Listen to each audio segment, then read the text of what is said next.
ಎಲ್ಲರಿಗೂ ನಮಸ್ಕಾರ. ಇವತ್ತು ತಮಿಳ್ನಾಡು ಚೆನ್ನೈಯಲ್ಲಿದ್ದೀನಿ. ಇಲ್ಲಿ ಎಲೆಕ್ಷನ್ ಸೀಸನ್ 23ನೇ ತಾರೀಕು ಇಲ್ಲಿ ವಿಧಾನಸಭೆಯ ಎಲೆಕ್ಷನ್ ಇದೆ. ಈ ಒಂದು ಸಂದರ್ಭದಲ್ಲಿ ಇಲ್ಲಿ ನಡೀತಿರುವಂತಹ ಚರ್ಚೆ ಬಗ್ಗೆ ನಿಮಗೆ ಹೇಳ್ತೀನಿ. ವಿಮೆನ್ ರಿಸರ್ವೇಷನ್ ಬಿಲ್ ಏನು ಹೋದ್ವಾರ ಪಾರ್ಲಿಮೆಂಟಲ್ಲಿ ವಿಮೆನ್ ರಿಸರ್ವೇಷನ್ ಬಿಲ್ ಬಂದಿತ್ತು, ಮತ್ತೆ ಪಾಸ್ ಆಗಿಲ್ಲ. ಅದರ ಬಗ್ಗೆ ಚರ್ಚೆಗಳು ನಡೀತಿದೆ. ಯಾಕೆ ಈ ಒಂದು ಬಿಲ್ ಪಾಸ್ ಆಗಲಿಲ್ಲ, ಅದರ ಹಿಂದೆ ಬಿಜೆಪಿಗಿದ್ದಂತಹ ಇಂಟೆನ್ಷನ್ ಏನು ಅಂತ ನಿಮ್ಮ ಮುಂದೆ ಹೇಳೋದಕ್ಕೆ ಇಷ್ಟಪಡ್ತೀನಿ. ನಾನು ನಿಮ್ಗೆಲ್ಲ ಗೊತ್ತಿರೋ ಹಾಗೆ ಇದುವರೆಗೂ ಹಲವಾರು ಬಾರಿ ಪಾರ್ಲಿಮೆಂಟ್ ಅಲ್ಲಿ ವಿಮೆನ್ ರಿಸರ್ವೇಷನ್ ಬಂದಿದೆ. ಕಾಂಗ್ರೆಸ್ ಪಕ್ಷ ತಂದಿದೆ, ಹಲವಾರು ಪಕ್ಷಗಳು ಈ ಒಂದು ರಿಸರ್ವೇಷನ್ ತಂದಿದ್ರು. ಬಟ್ ಪ್ರತಿಯೊಂದು ಸಲನೂ ಅದು ಡಿಫೀಟ್ ಆಗ್ತಾ ಹೋಯ್ತು. ಅವಾಗೆಲ್ಲ ಯಾಕೆ ಡಿಫೀಟ್ ಆಯ್ತಂದ್ರೆ ಬೇರೆ ಪಕ್ಷಗಳು ಇದನ್ನ ಸಪೋರ್ಟ್ ಮಾಡಿದೆ. ಇದು ಮೊದಲನೇ ಬಾರಿ ಬಿಜೆಪಿ ತಂದಿದ್ದು. ನಿನ್ನೆ ಯಾಕೆ ಇದು ಡಿಫೀಟ್ ಆಯ್ತಂತ ನಿಮಗೆ ಹೇಳ್ತೀನಿ. ಇದು ವಿಮೆನ್ ರಿಸರ್ವೇಷನ್ ಬಿಲ್ ಅಲ್ವೇ ಅಲ್ಲ ಡಿಫೀಟ್ ಆಗಿದ್ದು, ಡಿಲಿಮಿಟೇಷನ್ ಬಿಲ್. ಬಿಜೆಪಿ ಪಕ್ಷದವ್ರು ಏನ್ ಮಾಡಿದ್ರು, ವಿಮೆನ್ ರಿಸರ್ವೇಷನ್ ಬಿಲ್ಗೆ ಡಿಲಿಮಿಟೇಷನ್ ಬಿಲ್ ನ ವಿಮೆನ್ ರಿಸರ್ವೇಷನ್ ಬಿಲ್ ಒಳಗೆ ಹಾಕ್ಬಿಟ್ಟು ಪ್ರೆಸೆಂಟ್ ಮಾಡಿದ್ರು. ಅಪೋಸಿಷನ್ ಅವರು ಅದನ್ನ ಅಪೋಸ್ ಮಾಡಿದ್ರೆ ಅವರನ್ನ ಮಹಿಳಾ ವಿರೋಧಿಗಳು ಅನ್ನೋಣ, ಪಾಸ್ ಆದ್ರೆ ಇವ್ರಿಗೆ ಒಳ್ಳೇದು ಅಂತ. ಹೇಗೆ ಅಂತ ನೀವು ಕೇಳ್ಬೋದು. ಡಿಲಿಮಿಟೇಷನ್ ಅಂದ್ರೆ ಕ್ಷೇತ್ರ ಮರುವಿಂಗಡಣೆ ಏನಿದೆ ಅದು ನಮ್ಮ ಸಂವಿಧಾನದ ಪ್ರಕಾರ ಜನಸಂಖ್ಯೆಯ ಆಧಾರದ ಮೇಲೆ ಆಗುತ್ತೆ.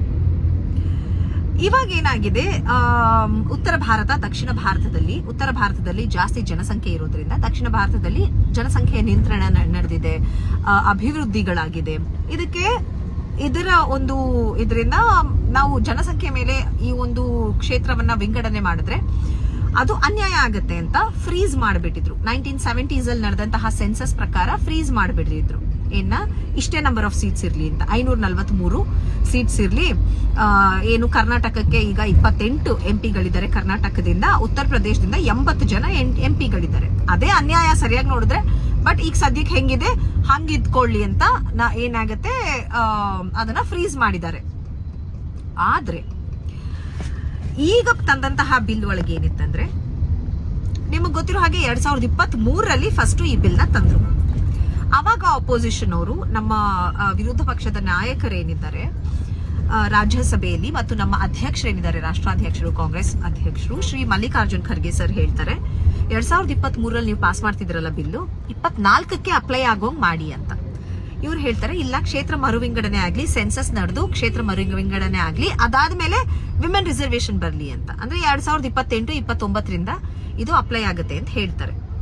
ಸರಿ ಏನ್ಬಿಟ್ಟು ಅಪೋಸಿಷನ್ ಅವ್ರು ಎಷ್ಟು ಹೇಳಿದ್ರು ಕೇಳಲ್ಲ. ಆದಷ್ಟು ಬೇಗ ತಗೊಂಡ್ ಬನ್ನಿ, ಅದನ್ನ ಸೆಪರೇಟ್ ಆಗಿ ಡಿಲಿಮಿಟೇಷನ್ಗೂ ವಿಮೆನ್ ರಿಸರ್ವೇಷನ್ ಲಿಂಕೇ ಮಾಡಬೇಡಿ ಅಂದ್ರು ಕೇಳಲ್ಲ. ಆದ್ರೂ ಅಪೋಸಿಷನ್ ಅವರು ಈ ಬಿಲ್ ನ ಪಾಸ್ ಮಾಡಿಬಿಡ್ತಾರೆ ಅಲ್ವಾ. ಅವತ್ತಿನ ಪ್ರಕಾರ ಹೊಸದಾಗಿ ಸೆನ್ಸಸ್ ನಡೆದು ಡಿಲಿಮಿಟೇಷನ್ ನಡೆದು ವಿಮೆನ್ ರಿಸರ್ವೇಷನ್ ಬರಬೇಕು ಅಂತಿರುತ್ತೆ. ಇವಾಗ ಏನಾಗುತ್ತೆ, ಅವ್ರಿಗೆ ಗೊತ್ತು ತಮಿಳ್ನಾಡು, ವೆಸ್ಟ್ ಬೆಂಗಾಲ್ ಅಲ್ಲಿ ಅವರು ಗೆಲ್ಲೋದು ಬಹಳ ಕಷ್ಟ, ಸೀಟ್ಗಳು ಬರೋದು ಕಷ್ಟ. ಬೇರೆ ಕಡೆ ಎಲ್ಲ ಬರೀ ಏನು ಸೌತ್ ಇಂಡಿಯನ್ ಸ್ಟೇಟ್ಸ್ ಅಲ್ಲಿ ಸ್ಪೆಷಲಿ ನಮ್ಮ ರಾಜ್ಯದಲ್ಲೇ ತಗೊಳ್ಳಿ, ಬಿಜೆಪಿ ಯಾವತ್ತೂ ಬಹುಮತದಲ್ಲಿ ಇದುವರೆಗೂ ಗೆದ್ದಿಲ್ಲ ಅಲ್ವಾ.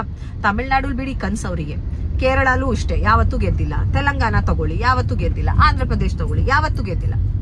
ಅದಕ್ಕೆ ಅವ್ರು ಏನ್ ಮಾಡ್ತಾರೆ, ಈ ರಾಜ್ಯಗಳಿಗೆ ಅನ್ಯಾಯ ಆಗ್ಲಿ, ಅವರು ಪೂರ್ಣ ಮತದಲ್ಲಿ ಗೆಲ್ಲುವಂತಹ ರಾಜ್ಯಗಳು ಯಾವ್ದ್ಯಾವ್ದು, ಉತ್ತರ ಪ್ರದೇಶ, ಇಂಥವ್ರಿಗೆ ಜಾಸ್ತಿ ಸೀಟ್ಸ್ ಹೋಗೋಂಗ್ ಮಾಡಿದ್ರೆ MP 2029ರ ಎಲೆಕ್ಷನ್ ಅಲ್ಲೂ ಅವರೇ ಗವರ್ಮೆಂಟ್ ಫಾರ್ಮ್ ಮಾಡಬಹುದು ಅಂತ ದುರಾಸೆ ಬರುತ್ತೆ. ಅದಕ್ಕೆ ಈ ಡಿಲಿಮಿಟೇಷನ್ ಅಂತ ತರ್ತಾರೆ. ಪ್ರತಿಯೊಂದು ರಾಜ್ಯದ ಮುಖ್ಯಮಂತ್ರಿಗಳು ಯಾರ್ಯಾರಿಗೆ ಅನ್ಯಾಯ ಆಗುತ್ತೆ ಅವ್ರು ಹೇಳ್ತಾರೆ, ಬೇಡ ಇದನ್ನ ತರಬೇಡಿ, ವಿಮೆನ್ ರಿಸರ್ವೇಷನ್ ಸೆಪರೇಟ್ ಆಗಿ ಮಾಡಿ. ಈಗ 543 ಜನ ಇದ್ದಾರೆ, ಅದರಲ್ಲಿ 33% ಕೊಡ್ಬೋದಲ್ವಾ, ಯಾಕೆ ನೀವು ಡಿಲಿಮಿಟೇಷನ್ ಲಿಂಕ್ ಮಾಡ್ತೀರಾ ಅಂತ ಕೇಳ್ತಾರೆ.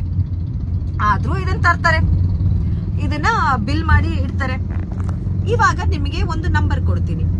ಉತ್ತರ ಪ್ರದೇಶದಲ್ಲಿ ಇವಾಗ ಇರುವಂತಹ ಮೆಂಬರ್ಸ್ ಆಫ್ ಪಾರ್ಲಿಮೆಂಟ್ 80 ಜನ, ಕರ್ನಾಟಕದಲ್ಲಿ ಇರೋದು 28 ಜನ. ಅಂದ್ರೆ ಇವತ್ತು ಸಹ ಉತ್ತರ ಪ್ರದೇಶದಲ್ಲಿ ಕರ್ನಾಟಕಕ್ಕಿಂತ 52 ಜನ ಎಂಪಿಗಳು ಜಾಸ್ತಿ ಇದ್ದಾರೆ ಇವತ್ತು, ಆಯ್ತಾ. ಈಗಿರುವಂತಹ ಸಂಖ್ಯೆ, ಇವ್ರು ಹೇಳಿದಂತಹ ಸಂಖ್ಯೆ ಪ್ರಕಾರ ಉತ್ತರ ಪ್ರದೇಶ 120 ಜನ ಆಗ್ತಾರೆ ಎಂಪಿಗಳು, ಕರ್ನಾಟಕ ಬರೀ 42 ಜನ ಆಗ್ತಾರೆ. ಅಂದ್ರೆ ಉತ್ತರ ಪ್ರದೇಶ ಕರ್ನಾಟಕಕ್ಕಿಂತ 78 ಜನ ಜಾಸ್ತಿ ಇರ್ತಾರೆ. ಈಗ ಯೋಚನೆ ಮಾಡಿ, ಇದು ಸರಿ ಅನ್ಸುತ್ತಾ ನಿಮ್ಗೇನೆ? ಎಷ್ಟು ಜನ ಹೆಚ್ಚು MP ಗಳಿರ್ತಾರೆ ಅವ್ರು ತಾನೇ ಅಲ್ಲಿ ಫಾರ್ಮ್ ಮಾಡ್ತಾರೆ ಗೌರ್ಮೆಂಟ್. ಅವರಿಗೆ ಹಿಂದಿ ಬೆಲ್ಟ್ ಏನಿದೆ ಅಲ್ಲಿ ಜಾಸ್ತಿ ಸೀಟ್ಸ್ ಬೇಕು, ಯಾಕೆಂದ್ರೆ ಅವರಲ್ಲಿ ಜಾಸ್ತಿ ಗೆಲ್ತಾರೆ ಅಂತ. This is not acceptable. ಹಾಗಂತ ದಕ್ಷಿಣ ರಾಜ್ಯಗಳಿಗೆ ಅನ್ಯಾಯ ನಡೆಯೋದಾ? ಯಾರು ಜನಸಂಖ್ಯೆಯನ್ನ ನಿಯಂತ್ರಣ ಮಾಡಿ ಅಭಿವೃದ್ಧಿ ಕಡೆ ಗಮನ ಕೊಡ್ತಾ ಇದೀವಿ, ನಮ್ಗೆ ಅನ್ಯಾಯ ಆಗೋದಕ್ಕೆ ಸುಮ್ನಿರ್ಬೇಕಾ?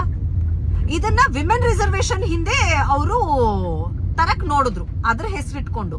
ಯಾಕೆ ವಿಮೆನ್ ರಿಸರ್ವೇಶನ್ ಅಂದ್ರೆ, ಈಗ ತಮಿಳ್ನಾಡು ಹೆಣ್ಮಕ್ಳು, ವೆಸ್ಟ್ ಬೆಂಗಾಲ್ ಹೆಣ್ಮಕ್ಳು ದಾರಿ ತಪ್ಪಿಸ್ಬೋದು, ಅವ್ರು ನೋಡಿ ನಿಮ್ಗೆ ರಿಸರ್ವೇಶನ್ ತರಕ್ ಬಿಡ್ಲಿಲ್ಲ ಅಂತ. ಆದ್ರೆ ಇದರಿಂದ ಅನ್ಯಾಯ ಆಗೋದೇ ಸೌತ್ ಇಂಡಿಯನ್ ಹೆಣ್ಮಕ್ಳಿಗೆ. ಯಾಕೆ? ಕರ್ನಾಟಕದಿಂದ ಬರೀ 14 ಜನ MP ಹೆಣ್ಮಕ್ಳು ಪಾರ್ಲಿಮೆಂಟ್ ಹೋಗ್ತೀವಿ. ಅದೇ ಉತ್ತರ ಪ್ರದೇಶದಿಂದ 40 ಜನ ಹೆಣ್ಮಕ್ಳು ಪಾರ್ಲಿಮೆಂಟ್ ಹೋಗ್ತಾರೆ. ಇದು ನಮಗ ಹೆಣ್ಮಕ್ಳಿಗೆ ಆಗ್ತಿರುವಂತಹ ಅನ್ಯಾಯ ಅಲ್ವಾ? ನೀವೇ ಯೋಚನೆ ಮಾಡಿ. ನರೇಂದ್ರ ಮೋದಿ ಅವರು ಏನ್ ಅನ್ಕೊಂಡಿದ್ದಾರೆ, ಈ ಒಂದು ಇದನ್ನ ಇಮೋಷನಲ್ ಆಗಿ ಯೂಸ್ ಮಾಡ್ಕೊಂಡು ಹೆಣ್ಮಕ್ಳು ವೋಟ್ ತಗೋಬಹುದು, ನಿಮಗ್ ನಾವು ರಿಸರ್ವೇಶನ್ ತರಕ್ ಹೋದ್ವಿ ನೋಡಿ ಅವ್ರು ಅಪೋಸ್ ಮಾಡಿದ್ರು ಅಂತ. ಯಾಕೆ 2023 ನೀವು ತಂದಾಗ ನಾವು ಸಪೋರ್ಟ್ ಮಾಡ್ಲಿಲ್ವಾ? ಮಾಡಿದ್ವಿ. ನೀವ್ ಇವಾಗ ಬಂದು ಚೇಂಜ್ ಮಾಡಿ ನನ್ನ ರಾಜ್ಯಕ್ಕೆ ನೀವು ಅನ್ಯಾಯ ಮಾಡಿ ನಮಗ್ ಸೀಟ್ ಕೊಟ್ರೆ ನಮಗ್ ಬೇಕು ಅಂತ ಅನ್ಸುತ್ತಾ? ನಾಡದ್ರೋಹಿಗಳೆಲ್ಲ ಹೆಣ್ಮಕ್ಳು ಅಲ್ವಾ? ನಮ್ಮ ಸ್ವಾರ್ಥಕ್ಕೋಸ್ಕರ ರಾಜ್ಯನ ಹಾಳು ಮಾಡಕ್ಕಾಗತ್ತಾ? ಇನ್ನೊಂದು ನೆನ್ಪಿರ್ಲಿ, ಡಿಲಿಮಿಟೇಷನ್ ಒಂದ್ಸಲ ಆದ್ರೆ ಅದೆಷ್ಟು ತಿರ್ಗಾ ಮತ್ತೆ ಫ್ರೀಸ್ ಆಗ್ತಾ ಹೋಗುತ್ತೆ. ಇವಾಗ ನಾವ್ ಇದಕ್ಕೆ ಒಪ್ಕೊಂಡ್ಬಿಟ್ಟಿದ್ರೆ, ಉತ್ತರ ಪ್ರದೇಶದಲ್ಲಿ ಯಾರು ಫಾರ್ಮ್ ಮಾಡ್ತಾರೋ ಗೌರ್ಮೆಂಟ್, ಅವರೇ ನ್ಯಾಷನಲಿ ಫಾರ್ಮ್ ಮಾಡ್ತಿದ್ರು ಗೌರ್ಮೆಂಟ್. ನಿಮ್ಗೆಲ್ಲ ಗೊತ್ತಿರೋ ಹಾಗೆ ಇವಾಗ ಟ್ಯಾಕ್ಸ್ ಡೆವಲ್ಯೂಷನ್ ಬಗ್ಗೆ ನಾವು ಮಾತಾಡಿದ್ವಿ, ನಾವು ಪ್ರೊಟೆಸ್ಟ್ಗಳು ಕೂಡ ಮಾಡಿದ್ವಿ. ನಮ್ಮಿಂದ ಕಲೆಕ್ಟ್ ಆಗೋ ಟ್ಯಾಕ್ಸ್ ಅಲ್ಲಿ ನಾವು ₹1 ಕೊಟ್ರೆ ಸರ್ಕಾರದಿಂದ, ಕೇಂದ್ರ ಸರ್ಕಾರದಿಂದ ನಮಗ್ ವಾಪಸ್ ಬರೋದು ಬರೀ 15 ಪೈಸಾ. ಅದೇ ಬಿಹಾರ ₹1 ಕೊಟ್ರೆ ಅವ್ರಿಗೆ ₹6 ಹೋಗುತ್ತೆ ವಾಪಸ್ಸು. ಈ ರೀತಿ ಅನ್ಯಾಯ ಆಗ್ಲೇ ನಡೀತಾ ಇದೆ. ಆದ್ರೂ ನೀವೇನ್ ಮಾಡ್ತೀರಿ, ಅಲ್ಲಿ ಪಾರ್ಲಿಮೆಂಟಿನ ಸೀಟಲ್ಲೂ ಕೂಡ ನಿಮಗ್ ಜಾಸ್ತಿ ಬೇಕು ಅಂದ್ರೆ ಸುಮ್ನಿರ್ಬೇಕಾ? ಈ ಒಂದು ಬಿಲ್ ಪಾಸ್ ಮಾಡ್ಬೇಕಿತ್ತ? ನೀವ್ ಯೋಚನೆ ಮಾಡಿ. ಇದು ಅನ್ಯಾಯ ಅಲ್ವಾ? ನರೇಂದ್ರ ಮೋದಿ ಅವರು ಅನ್ಕೊಂಡಿದ್ದಾರೆ ಹೆಣ್ಣು ಮಕ್ಕಳನ್ನ ಯಾಮಾರಿಸಬಹುದು, ಇಮೋಷನಲಿ ಮ್ಯಾನಿಪುಲೇಟ್ ಮಾಡಬಹುದು ಅಂತ. ಬಟ್ ನಿಮಗೆ ಒಂದು ನೆನಪಿರ್ಲಿ, ಈ ತರ ಮ್ಯಾನಿಪುಲೇಟ್ ಮಾಡುವಂತಹ ಪುರುಷರ ಬಗ್ಗೆ ಹೆಣ್ಣು ಮಕ್ಕಳಿಗೆ ಬಹಳ ಚೆನ್ನಾಗಿ ಸೂಕ್ಷ್ಮ ಗೊತ್ತಾಗ್ಬಿಡುತ್ತೆ.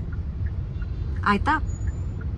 ಎಲ್ಲದಕ್ಕಿಂತ ಮುಖ್ಯವಾಗಿ ಹೆಣ್ಣು ಮಕ್ಕಳು ಎಂಪತಿ ಇರೋರು, ಅಂದ್ರೆ ಅನುಭೂತಿ, ಅಂದ್ರೆ ಬೇರೆಯವರ ಜಾಗದಲ್ಲಿ ಇತ್ಕೊಂಡು ಯೋಚನೆ ಮಾಡುವಂತಹ ಕೆಪಾಸಿಟಿ ಇರೋರು.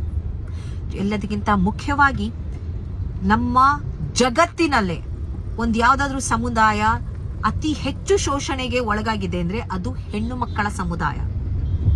ಆಯ್ತಾ? ಸೊ ಈ ಒಂದು ಅನ್ಯಾಯ, ಶೋಷಣೆ ಯಾರ ವಿರುದ್ಧ ನಡೆದ್ರು ನಾವದನ್ನ ಕಂಡುಹಿಡಿತೀವಿ. ನಮ್ಮ ರಾಜ್ಯದ ವಿರುದ್ಧನೇ ಅನ್ಯಾಯ ಮಾಡಕ್ ಬಂದ್ರೆ ನೀವು, ನಮ್ಮ ರಾಜ್ಯದ ಹೆಣ್ಮಕ್ಳ ವಿರುದ್ಧನೇ ಅನ್ಯಾಯ ಮಾಡಕ್ಕೆ ಬಂದ್ರೆ ನಾವು ಸುಮ್ನಿರ್ತೀವ?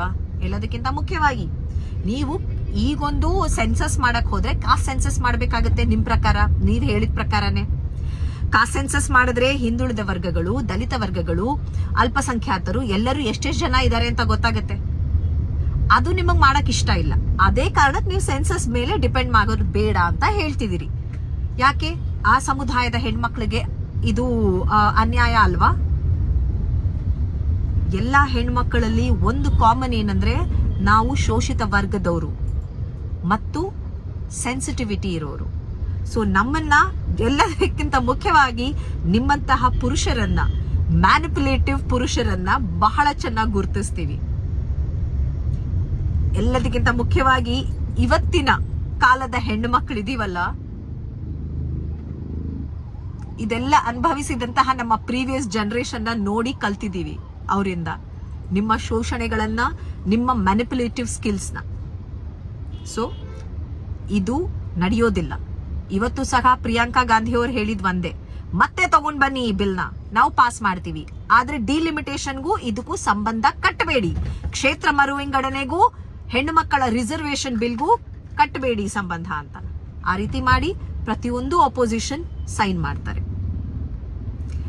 ದಯವಿಟ್ಟು ಈ ಒಂದು ವಾಟ್ಸ್ಆಪ್ಗಳಲ್ಲಿ ಬರ್ತಿರುವಂತಹ ಫಾರ್ವರ್ಡ್ಸ್ ಆಗ್ಬೋದು, ಹಲವಾರು ಮೀಡಿಯಾದವರು ಕೂಡ ಏನು ವಿರೋಧ ಪಕ್ಷಗಳು ಅದರ ವಿರುದ್ಧ, ಇದರ ವಿರುದ್ಧ, ಹೆಣ್ಮಕ್ಳ ವಿರುದ್ಧ ಅಂತೆಲ್ಲ ಹಾಕ್ತಿದ್ದಾರೆ ಕ್ಯಾಪ್ಷನ್. ಅವರೆಲ್ಲ ದುಡ್ಡು ತಗೊಂಡು ನರೇಂದ್ರ ಮೋದಿ ಅವರಿಂದ ಅವರಿಗೆ ಪ್ರಮೋಷನ್ ಮಾಡ್ತಿದ್ದಾರೆ.